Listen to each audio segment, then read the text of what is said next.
लोहे महफूज सफ़ेद मोती और याकूत से बनी एक ऐसी तख्ती जिसकी लिखाई और कलम एक नूर है।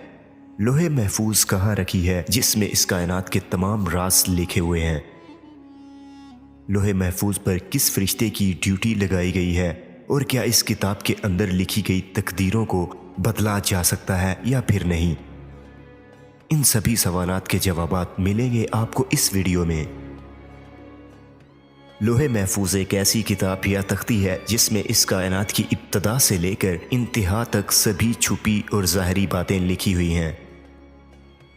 यहाँ तक कि हर एक इंसान और जानवरों की तकदीरें भी इसमें लिखी गई हैं कि वो कहाँ तक जी पाएगा और कब मरेगा, इसकी ज़िंदगी में कौन कौन से मोड़ आएंगे और ज़िंदगी में उसे कितना रिस्क दिया जाएगा और इसकी मौत कब और कैसे होगी, वो जन्नती होगा या फिर जहन्नमी होगा। मुख्तसर ये कि कायनात की हर छोटी और बड़ी चीज़ का राज इस तख्ती में लिख दिया गया है।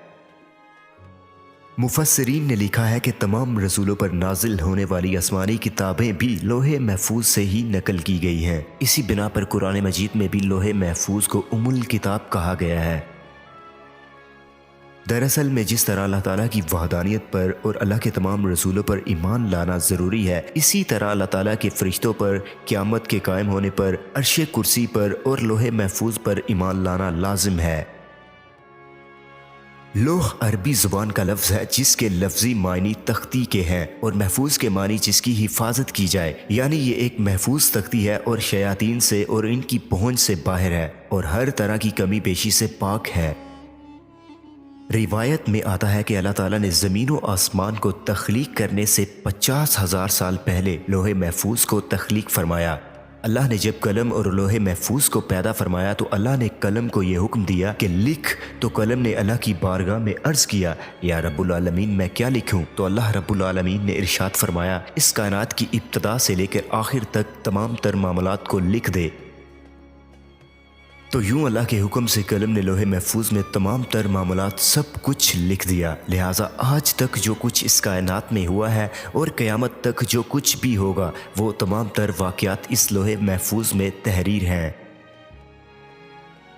लोहे महफूज के मुतालिक अल्लाह ताला ने कुरान मजीद में सूरतुल बरूज में फरमाया है, बल्कि वो बड़ी शान वाला कुरान है जो तख्ती और लोहे महफूज में लिखा है, जिसकी हिफाजत की गई है, यानी कुरान पाक भी लोहे महफूज में लिखी गई है।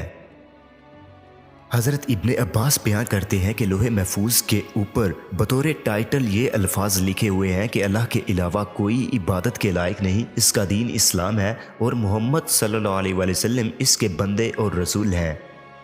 जो भी अल्लाह ताला पर ईमान लाएगा और इसके वादे को सच्चा जानेगा और इसके रसूलों की इताअत करेगा तो अल्लाह ताला उसे जन्नत में दाखिल करेगा। आखिर में इब्ने अब्बास ने यह बताया कि जो बातें मैंने तुम्हें लोहे महफूज किताब के मुतालिक बताई हैं, ये सभी बातें मैंने रसूलुल्लाह सल्लल्लाहु अलैहि वसल्लम से खुद सुनी हैं।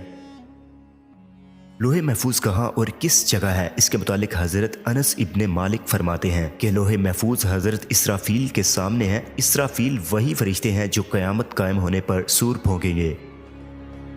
रिवायत है कि लोहे महफूज इसराफील अलैहिस्सलाम के माथे को जा लगती हैं। हज़रत इसराफील ज़मीन पर नज़र झुकाए खड़े हैं। लोहे महफूज को हवा से खमसा के ज़रिए अदराक नहीं किया जा सकता, यानी लोहे महफूज के अल्फाज, वर्क और लिखाई कैसी है, ये सब इंसानी अकल के ऊपर की बातें हैं। अब यहाँ पे सवाल ये उठता है कि लोहे महफूज में तकदीरें और इनके अमूर का कायनात में किस तरह का दस्तूर होता है। दरअसल लोहे महफूज से पूरा प्रोग्राम लोहे दोइम में आता है, जो लोहे महफूज जैसी एक और तख्ती है। लोहे महफूज से ये प्रोग्राम अलग अलग इनफरादी तौर पर तमाम जानदारों तक पहुंचाया जाता है, लेकिन अब इस प्रोग्राम में इंसानी इरादे भी शामिल होते हैं। मसलन अगर लोहे महफूज में ये प्रोग्राम नशर हुआ है कि किसी आदमी को एक काम करना है, लिहाजा ये काम इंसानी जहन पर बिल्कुल उसी तरह वारिद होता है, अब इंसान इस पर अपना ज़ाती इरादा भी शामिल करता है और इस काम को सर अंजाम देता है। यानी हर अमूर और काम में इंसान को नियत और इरादे करने का मुकम्मल इख्तियार होता है। इससे ये बात साबित हो जाती है कि हम जो गुनाह या बुरे अमाल करते हैं वो इसलिए हैं क्योंकि वो लोहे महफूज में लिखे हैं। ये बात बिल्कुल गलत है। इसके बरअक्स नेकी और बुराई करना हमारा अपना फैसला होता है, जिस पर अल्लाह ताला हमें सज़ा या जज़ा देंगे। مختصر یہ کہ ہمارا فیصلہ لوہے محفوظ میں نہیں لکھا بلکہ اللہ کے علم میں تھا کہ فلاں بندہ فلاں نیکی یا گناہ کرے گا، اس لیے اسے لوہے محفوظ میں لکھ دیا گیا ہے۔